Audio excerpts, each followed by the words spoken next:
हरे कृष्णा।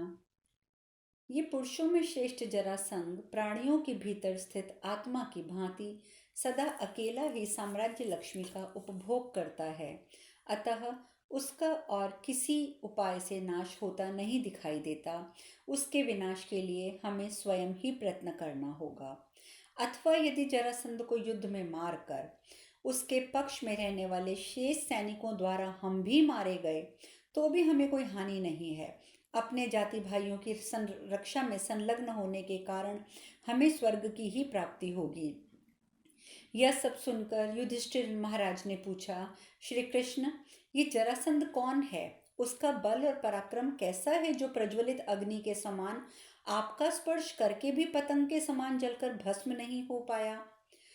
यह बात सुनकर श्री कृष्ण बोले, राजन, जरासंध का बल और पराक्रम कैसा है तथा अनेक बार हमारा अप्रिय करने पर भी हम लोगों ने क्यों उसकी उपेक्षा कर दी है, यह सब कुछ मैं बता रहा हूँ, इसे ध्यान से सुनिए। मगध देश में बृहद्रथ नाम के एक प्रसिद्ध और बलवान राजा राज्य करते थे। वे 3 अक्षौहिणी सेनाओं के स्वामी और युद्ध में बड़े अभिमान के साथ लड़ने वाले थे। राजा बृहद्रथ बड़े ही रूपवान, बलवान, धनवान और अनुपम पराक्रमी थे। उनका शरीर दूसरे इंद्र की भांति सदा यज्ञ की दीक्षा के चिन्हों से सुशोभित होता था। वे तेज में सूर्य, क्षमा में पृथ्वी, क्रोध में यमराज और धन संपत्ति में कुबेर के समान थे। भरत श्रेष्ठ, जैसे सूर्य की किरणों से यह सारी पृथ्वी आच्छादित हो जाती है, उसी प्रकार उनके उत्तम कुलोचित सद्गुणों से समस्त भूमंडल व्याप्त हो रहा था। सर्वत्र उनके गुणों की चर्चा और प्रशंसा होती रहती थी। भरत कुलभूषण महापराक्रमी राजा वृहदत्त ने काशीराज की 2 जुड़वा कन्याओं के साथ, जो अपनी रूप संपत्ति से अपूर्व शोभा पा रही थी, विवाह किया। और उन नरश्रेष्ठ ने एकांत में अपनी दोनों पत्नियों के समीप यह प्रतिज्ञा ली कि मैं तुम दोनों के साथ कभी विषम व्यवहार नहीं करूंगा, अर्थात तुम दोनों के प्रति समान रूप से मेरा प्रेम भाव बना रहेगा। जैसे 2 हथनियों के साथ गजराज सुशोभित होता है, उसी प्रकार वे महाराज वृहद्रथ अपने मन के अनुरूप दोनों प्रिय पत्नियों के साथ शोभा पाने लगे। जब वे दोनों पत्नियों के बीच विराजमान होते, उस समय ऐसा जान पड़ता मानो गंगा और यमुना के बीच मूर्तिमान समुद्र सुशोभित हो रहा है। विषयों में डूबे हुए राजा की सारी जवानी बीत गई, परंतु उन्हें कोई वंश चलाने वाला पुत्र प्राप्त नहीं हुआ। उन नरश्रेष्ठ ने बहुत से मांगलिक कृत्य, होम, पुत्रेष्टि यज्ञ कराए, तो भी उन्हें वंश की वृद्धि करने वाले पुत्र की प्राप्ति ना हो सकी।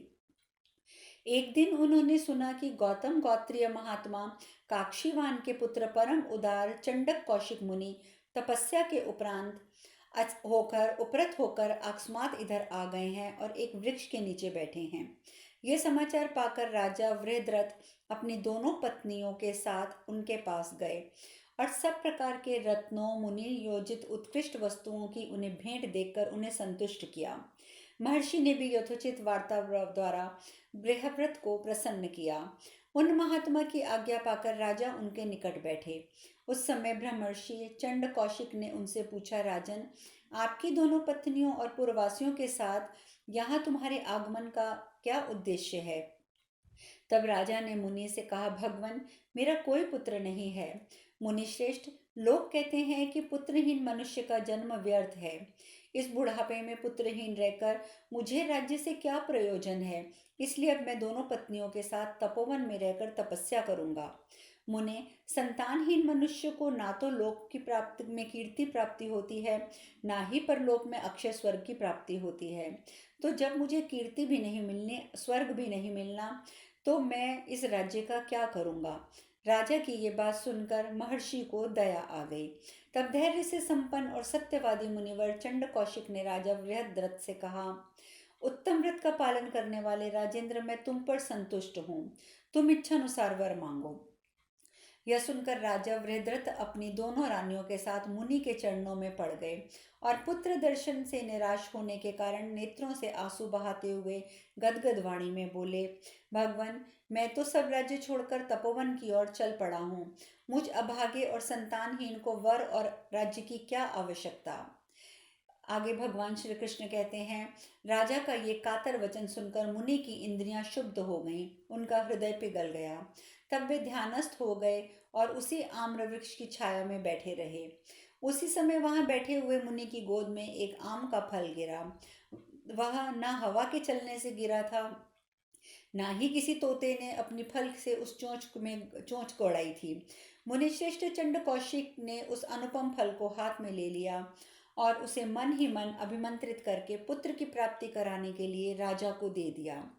तत्पश्चात उन महाज्ञानी महामुनि ने राजा से कहा, राजन, तुम्हारा मनोरथ पूर्ण होगा। नरेश्वर, तुम अपनी राजधानी लौट जाओ। महाराज, यह फल तुम्हें पुत्र प्राप्ति कराएगा। अब तुम वन में जाकर तपस्या ना करो, बल्कि धर्म पूर्वक प्रजा का पालन करो। यही राजाओं का धर्म है। नाना प्रकार के यज्ञों द्वारा भगवान का भजन करो और देवराज इंद्र को सोम रस से तृप्त करो। फिर पुत्र को राज सिंहासन पर बिठाकर वानप्रस्थ में आ जाना। भोपाल, मैं तुम्हारे पुत्र के लिए 8 वर देता हूँ। वह ब्राह्मण भक्त होगा, युद्ध में अजय होगा, उसकी युद्ध विषयक रुचि कभी कम ना होगी, वह अतिथियों का प्रेमी होगा, दीन दुखियों पर उसकी सदा कृपा दृष्टि बनी रहेगी, उसका महान बल होगा, लोक में उसकी अक्षय कीर्ति का विस्तार होगा, प्रजाजनों पर उसका स्नेह सदा बना रहेगा। इस प्रकार चंडक कौशिक मुनि ने उसे 8 वर दे दिए। मुनि का ये वचन सुनकर परम बुद्धिमान राजा वृद्धद्रथ ने उनके दोनों चरणों में अपना मस्तक रख दिया और अपने घर लौट गए। भरत श्रेष्ठ, उन उत्तम नरेश ने उचित काल का विचार करके दोनों पत्नियों के लिए वह एक फल दे दिया। उन दोनों शुभ स्वरूपा रानियों ने उस आम के 2 टुकड़े करके एक एक टुकड़ा खा लिया। होने वाली बात तो होकर ही रहती है, इसीलिए तथा मुनि की सत्यवादिता के प्रभाव से वह फल खाने के कारण दोनों रानियों के गर्भ रह गया। उन्हें गर्भवती हुए देखकर राजा को बहुत प्रसन्नता हुई। महाप्रज्ञ युधिष्ठिर, तब प्रसव काल पूर्ण होने पर उन दोनों रानियों ने यथा समय अपने गर्भ से शरीर का एक एक टुकड़ा पैदा किया। प्रत्येक टुकड़े में एक आंख, एक हाथ, एक पैर, आधा पेट, आधा मुंह और कटी के नीचे का भाग आधा था। एक शरीर के 2 टुकड़ों को देखकर वे दोनों भय से थर थर कांपने लगीं। उनका हृदय उद्विग्न हो गया। अबला ही तो थीं। उन दोनों बहनों ने अत्यंत दुखी होकर परस्पर सलाह करके उन दोनों टुकड़ों को, जिनमें जीव तथा प्राण विद्यमान थे, त्याग दिया। उन दोनों की धाएं गर्भ के उन दोनों टुकड़ों को कपड़े में लपेटकर अंतःपुर के दरवाजे से बाहर निकली और चौराहे पर फेंक कर चली गई। पुरुष सिंह चौराहे पर फेंके हुए उन टुकड़ों को रक्त और मांस खाने वाली जरा नाम की एक राक्षसी ने उठा लिया। विधाता ने के विधान से प्रेरित होकर उस राक्षसी ने उन दोनों टुकड़ों को सुविधा पूर्वक ले जाने के योग्य बनाने की इच्छा से उस समय उसे जोड़ दिया। नरश्रेष्ठ, उन टुकड़ों का परस्पर संयोग होते ही शरीरधारी वीर कुमार बन गया। राजन, यह देखकर राक्षसी के नेत्र आश्चर्य से खिल उठे। उसे वह शिशु व्रज के सार तत्व का बना जान पड़ता। राक्षसी उसे उठाकर ले जाने में असमर्थ हो गई। उस बालक ने अपने लाल हथेली वाले हाथों की मुट्ठी बांधकर मुंह में डाल दी और अत्यंत क्रुद्ध होकर जल से भरे भेग की भांति गंभीर स्वर में रोना शुरू कर दिया। परंतप नरव्याग बालक के उस रोने चिल्लाने के शब्द से रनिवास की सब स्त्रियां घबरा उठी और राजा के साथ सहसा बाहर निकलीं। दूध से भरे हुए स्तनों वाली वे दोनों अबला रानियां भी, जो पुत्र प्राप्ति की आशा छोड़ चुकी थी, मलिन मुख हो सहसा बाहर निकल आईं। उन दोनों रानियों को इस प्रकार उदास राजा को संतान पाने के लिए उत्सुक तथा उस बालक को अत्यंत बलवान देखकर राक्षसी ने सोचा, मैं इस राज्य में रहती हूँ, यह पुत्र की इच्छा रखता है, अतः इस धर्मात्मा तथा महात्मा नरेश के बालक पुत्र की हत्या करना मेरे लिए उचित नहीं है। ऐसा विचार कर उस राक्षसी ने मानवीय रूप धारण किया और जैसे मेघमाला सूर्य को धारण करे, उसी प्रकार वह उस बालक को गोद में उठाकर भूपाल से बोले, बृहद्रथ, यह तुम्हारा पुत्र है जिसे मैंने तुम्हें दे दिया है। तुम्हें इसे ग्रहण कर लो, तुम ही इसे ग्रहण करो। ब्रह्मऋषि के वरदान एवं आशीर्वाद से तुम्हारी पत्नियों के गर्भ से इसका जन्म हुआ है। धायों ने इसे घर के बाहर लाकर डाल दिया था, किंतु मैंने इसकी रक्षा की है। आगे श्री कृष्ण कहते हैं, भरत कुलभूषण, तब काशीराज की उन दोनों सुलक्षणा कन्याओं ने उस बालक को तुरंत गोद में लेकर उसे स्तनपान कराया। यह सब सुनकर राजा के हर्ष की सीमा न रही। उन्होंने स्वर्ण की सी कांति वाली उस राक्षसी से, जो स्वरूप में राक्षसी नहीं जान पड़ती थी, इस प्रकार पूछा। राजा ने पूछा, कमल की भीतरी भाग के समान मनोहर कांति वाली कल्याणी, मुझे पुत्र प्रदान करने वाली तुम कौन हो? बताओ। मुझे तो ऐसा जान पड़ता है तुम इच्छा अनुसार विचरने वाली कोई देवी हो। इस प्रकार श्री महाभारत सभा पर्व के अंतर्गत राजसूयारंभ में जरासंध की उत्पत्ति विषयक 77वां अध्याय पूर्ण हुआ। राजा का प्रश्न सुनकर राक्षसी ने कहा, राजेंद्र, तुम्हारा कल्याण हो। मेरा नाम जरा है। मैं इच्छानुसार रूप धारण करने वाली राक्षसी हूँ और तुम्हारे घर में पूजित होकर सुखपूर्वक रहती चली आई हूँ। मैं मनुष्यों के घर घर में सदा मौजूद रहती हूँ। कहने को मैं राक्षसी ही हूँ, किंतु पूर्व काल में ब्रह्मा जी ने ग्रह देवी के नाम से मेरी सृष्टि की थी और उन्होंने मुझे दानवों के विनाश के लिए नियुक्त किया था। मैं दिव्य रूप धारण करने वाली हूँ, जो अपने घर की दीवार पर मुझे अनेक पुत्रों सहित युवती स्त्री के रूप में भक्ति पूर्वक लिखता है, अर्थात मेरा चित्र अंकित करता है, उसके घर में सदा वृद्धि रहती है, अन्यथा उसे हानि उठानी पड़ती है। प्रभु, मैं तुम्हारे घर में रहकर सदा पूजित होती चली आई हूँ एवं तुम्हारे घर की दीवारों पर मेरा चित्र अंकित किया गया है, जिसे मैं अनेक पुत्रों से घिरी हुई खड़ी हूँ। इस चित्र के रूप में मेरा गंध, पुष्प, धूप, भक्ष्य, भोज्य पदार्थों द्वारा भलीभांति पूजन होता आ रहा है। अतः मैं उस पूजन के बदले में तुम्हारा कोई उपकार करने की बात सदा सोचती रहती थी। धर्मात्मा, मैंने तुम्हारे पुत्र के शरीर के इन दोनों टुकड़ों को देखा और दोनों को जोड़ दिया। महाराज, दैववश तुम्हारे भाग्य से ही उन टुकड़ों के जोड़ने से ये राजकुमार प्रकट हुआ है। मैं तो इसे केवल निमित्त मात्र बनकर रह गई हूँ। राजन, अब इस बालक के लिए जो आवश्यक संस्कार है उन्हें करो। यह इस संसार में मेरे नाम से विख्यात होगा। मुझसे सुमेरु पर्वत को भी निगल जाने की शक्ति है। फिर तुम्हारे इस बच्चे को खा जाना मेरे लिए कोई बड़ी बात नहीं है, किंतु तुम्हारे घर में जो लोग मेरी भली भांति पूजा करते आए हैं, उन्हीं से संतुष्ट होकर मैंने तुम्हें ये बालक समर्पित किया है।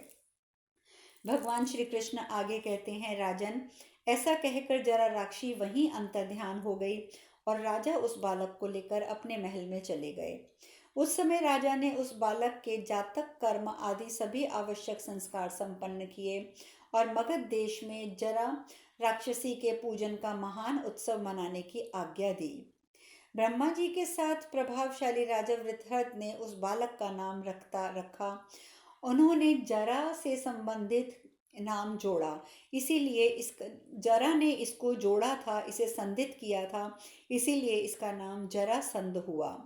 मगधराज का वह महातेजस्वी बालक माता पिता को आनंद प्रदान करता हुआ आकार और बल से संपन्न होकर घी में आहुति दी जाने से प्रज्वलित हुई अग्नि और शुक्ल पक्ष के चंद्रमा की भांति दिनों दिन बढ़ने लगा। इस प्रकार से राजसूय पर्व में जरासंध की उत्पत्ति विषयक 18वां अध्याय पूर्ण हुआ। भगवान श्री कृष्ण आगे कहते हैं, राजन, उस काल के पश्चात महातपस्वी भगवान चंडक कौशिक मुनि पुनः मगध देश में घूमते हुए आए। उनके आगमन से राजा वृत्रहत को बड़ी प्रसन्नता हुई। वे मंत्री, अग्रगामी, सेवक, रानी और पुत्र के साथ मुनि के पास गए। भारत, पाद्य, अर्घ्य, आचमनीय आदि के द्वारा राजा ने महर्षि का पूजन किया और अपने सारे राज्य के सहित पुत्र को उन्हें सौंप दिया। महाराज, राजा की ओर से प्राप्त हुई उस पूजा को स्वीकार करके ऐश्वर्यशाली महर्षि ने मगधराज को संबोधित करके प्रसन्न चित्त होकर कहा, राजन, जरासंध के जन्म को लेकर अब तक की सारी बातें मुझे दिव्य दृष्टि से ज्ञात हो चुकी हैं। राजेंद्र, अब यह सुनो, यह तुम्हारा पुत्र भविष्य में कैसा होगा। इसमें रूप, सत्व, बल और ओज का विशेष आविर्भाव होगा। उसमें संदेह नहीं है कि तुम्हारा ये पुत्र साम्राज्य लक्ष्मी से संपन्न होगा। यह पराक्रम युक्त होकर संपूर्ण अभिष्ट वस्तुओं को प्राप्त कर लेगा। जैसे उड़ते हुए गरुड़ के वेग को दूसरा पक्षी नहीं पा सकता, उसी प्रकार इस बलवान राजकुमार के शौर्य का अनुसरण करने वाला कोई दूसरा राजा नहीं होगा। जो लोग इससे शत्रुता करेंगे वे नष्ट हो जाएंगे। महीपते, जैसे नदी का वेग किसी पर्वत को पीड़ा नहीं पहुंचा सकता, उसी प्रकार देवताओं के छोड़े हुए अस्त्र शस्त्र भी इसे चोट नहीं पहुंचा सकेंगे। जिसके मस्तक पर राज्याभिषेक हुआ है उन सभी राजाओं के ऊपर ऊपर रहकर यह अपने तेज से प्रकाशित होता रहेगा। जैसे सूर्य समस्त ग्रह नक्षत्रों की कांति हर लेता है, उसी प्रकार ये राजकुमार समस्त राजाओं के तेज को तिरस्कृत कर देगा। जैसे पतंगे आग में जलकर भस्म हो जाते हैं, उसी प्रकार सेना और सवारियों से भरे हुए समृद्धशाली नरेश भी इससे टक्कर लेते ही नष्ट हो जाएंगे। यह समस्त राजाओं की संग्रहित संपदाओं को उसी प्रकार अपने अधिकार में कर लेगा, जैसे नदी और नदों का अधिपत्य समुद्र वर्षा ऋतु में बढ़े हुए जलवायु नदियों को अपने में मिला लेता है। यह महाबली राजकुमार चारों वर्णों को भली भांति धारण करेगा, उन्हें आश्रय देगा, ठीक वैसे ही जैसे सभी प्रकार के धान्यों का उद्धारण करने वाली समृद्धशालिनी पृथ्वी शुभ और अशुभ सबको आश्रय देती है।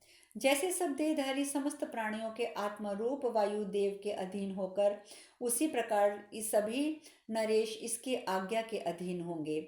यह मगधराज संपूर्ण लोकों में अत्यंत बलवान होगा और त्रिपुरासुर का नाश करने वाले सर्व दुखहारी महादेव रुद्र की आराधना करके उनका प्रत्यक्ष दर्शन भी प्राप्त कर लेगा। शत्रुसूदन नरेश ऐसा कहकर अपने कार्य के चिंतन में लगे हुए मुनि ने राजा वृहद्रथ को विदा कर दिया। राजधानी में प्रवेश करके अपने जातियों भाइयों और सगे संबंधियों से घिरे हुए मगध नरेश वृहद्रथ ने उसी समय जरासंध का राज्याभिषेक कर दिया। ऐसा करके उन्हें बड़ा संतोष हुआ। जरासंध का अभिषेक हो जाने पर महाराज वृहद्रथ अपनी दोनों पत्नियों के साथ तपोवन में चले गए। अब शेष कथा कल। हरे कृष्णा। हरे कृष्णा।